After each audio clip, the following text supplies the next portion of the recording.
AI can replace your entire team, but it won't replace God. Abundance, robots, and the soul of leadership. Welcome home, my leadership friends, to the Beau Leadership Group podcast, where we just don't predict the future, we lead it. I'm Beaulaurier, and today we're diving into a world where AI is solving everything, and where leaders like you must decide, will you build abundance or just automate the human soul? Let's start with a jolt of radical optimism from Peter Diamandis.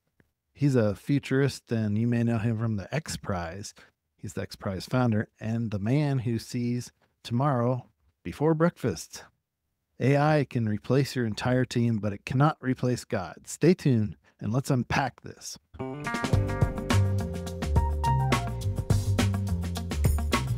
I'd like to talk about the 5 breakthroughs that will redefine leadership. And AI is the start.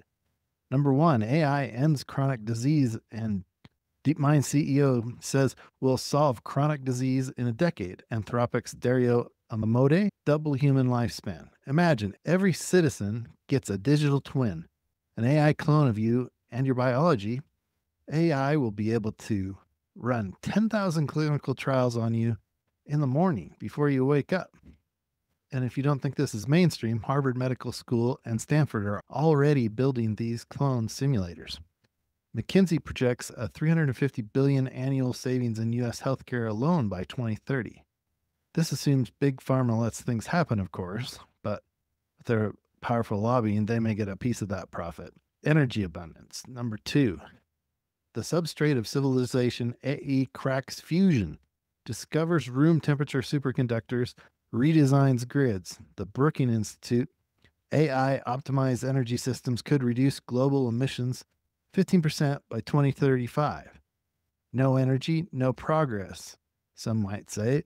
AI fixes that foundation where we have abundance of energy. I have a friend that seems to have found the holy grail of energy, where you use a laser and get more energy out from a laser in. This is more than just Michael J. flux capacitor. We may solve the energy crisis in the future and not need plutonium and things that create big waste. Global poverty is number 3. We have the tech to solve it. Some say we have the tech to solve it right now, but poverty is an optimization problem, and AI could excel at optimizing things. NVIDIA just launched an AI hub in Tunisia, part of training 100,000 African developers. By 2035, the 4 pillars, food, energy, education, health, become AI democratized protocols. This could mean charity is obsolete. The World Bank AI-driven micro-entrepreneurship could hit 1.2 billion people out of poverty by 2040. Number 4, transportation reinvented from ground, sky, personal cars. Of course, I like flying airplanes. It may mean that you summon a Waymo, a Tesla Cybercab, or an Archer Air Taxi to live in LA for the 2028 Olympics. You may be able to fly to the events. And MIT has urban air mobility, cutting commute times by 70%. Geography sort of loses its grip, and opportunity becomes borderless. By the way, the new Cessna Citation jet is talking about supersonic travel in a private jet. So the unknown of unknowns is number 5. The abundance inflection point for artificial general intelligence, AGI. That's where intelligence solves a lot of our scarcity problems. AGI solves math this year, then physics, then chemistry, then biology, and we're not just solving problems, we're discovering new laws of nature. Princeton believes that AGI will generate more scientific breakthroughs in 10 years than humanity has in 300. The idea is that we do not have scarcity thinking anymore. Imagine you can be a part of it if you stay tuned. But there is a dark side, and it was in the news today. Amazon's robotics revolution means that they're laying off a lot of people. Now let's go to the warehouse floor. Amazon just unveiled Blue Jay, a robot arm that sorts packages faster than any human. And maybe that's good. The humans don't have to do that anymore. Luna, an AI that tells managers who to fire. 40 robots-equipped fulfillment centers by 2026. And Morgan Stanley says $4 billion in savings, mostly from fewer paychecks. Robots just don't unionize. In fact, they don't sue, they don't get tired, and they're smarter than the workers they replace. This isn't just efficient, this is a leadership crucible time for all of us. So think about it. You're part of it, whether you like it or not. You're not just cutting costs, you're emotionally detaching from people who built your empire and replacing them with machines and people that don't have empathy, that never say thank you. How big is that? Realizing that growth in NVIDIA stock alone is greater than the S&P 500 and is only going to get bigger because robots.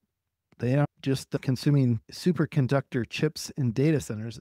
We're going to be putting the best superconductor chips in robots too. So let's talk about segmentation, because that's one of the ways that we get a return on our leadership investment, by segmenting markets and serving people the way they want to be served. And one of my old things that I always talk about is the treadmill, right? Somebody might buy a treadmill because they need to work on their heart health. Somebody might buy it to do cardio and get high intensity workouts. Somebody else might be using it to walk their way to better weight loss. Another person might use it to train for a marathon. And all of these different segmentations have different needs, and we need to think about needs-based segmentation of people. That's what we do as leaders. We realize that it's not just our golden rule, treat others as we want to be treated. We live in a world where you need to treat people the platinum way, where you treat them how they want to be treated and what their needs are, because everybody's needs are different. If you need to know how your team is different, give me a shout at beauleadershipgroup.com. Anyway, segmentation, the God principle in business. Let's talk about money and meaning. The famous psychologist Carl Jung said, modern man doesn't see God because he doesn't look low enough.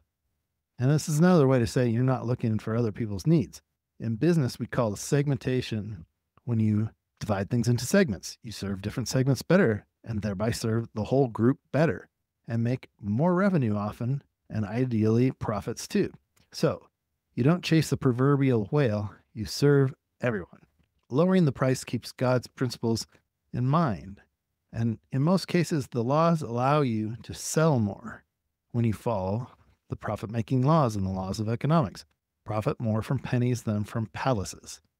This is downward sloping demand economics 101. This is a law because it works regardless of country. As you lower a price, you can sell more quantities of goods. As you raise the price, you'll sell less. But if you can sell more and get a better margin and get better deals from your suppliers, you may be able to make everyone win. This is a law because it works regardless of country or race or even religion.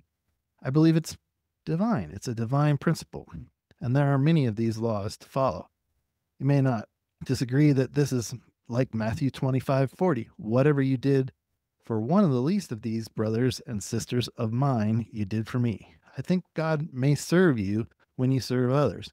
I do not claim to know what God thinks or what God thinks about success, but success leaves clues. And Zig Ziglar used to say, you can get what you want by helping others get what they want. McKinsey Global Institute.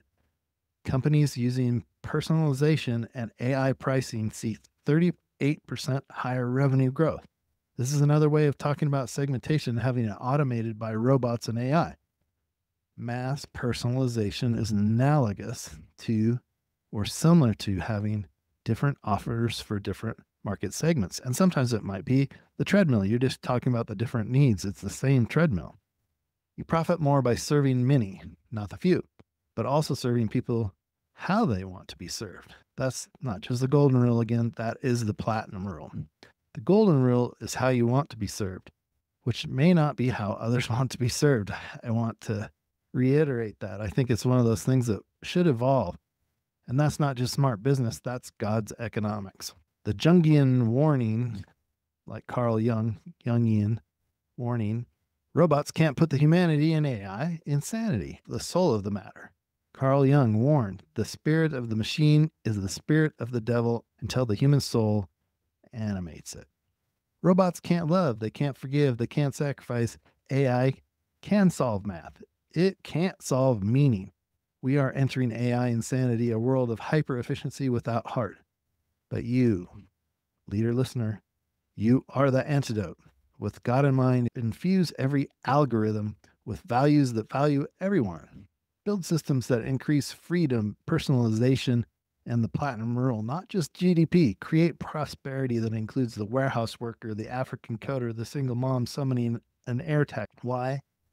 Well, Proverbs 11:25 said centuries ago, a generous person will prosper. Whoever refreshes others will be refreshed.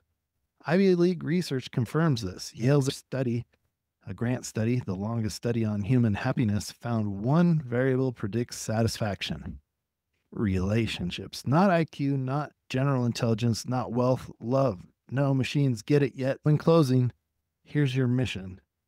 Here's your assignment. You, the leader, use AI to solve everything. That's fine, but never at the cost of someone's dignity. Help other people. 2, segment to serve. Profit by lifting the least and serve them well with the platinum rule. 3, animate the machine with soul, because only you can put humanity in AI and make value judgments to remove the insanity from AI humanity. This is the Beau Leadership Group way. Lead on with God in mind, my leadership friends. It's great to be with you today. And until next time, go build a future where machines serve us, serve man, and serve God. Amen.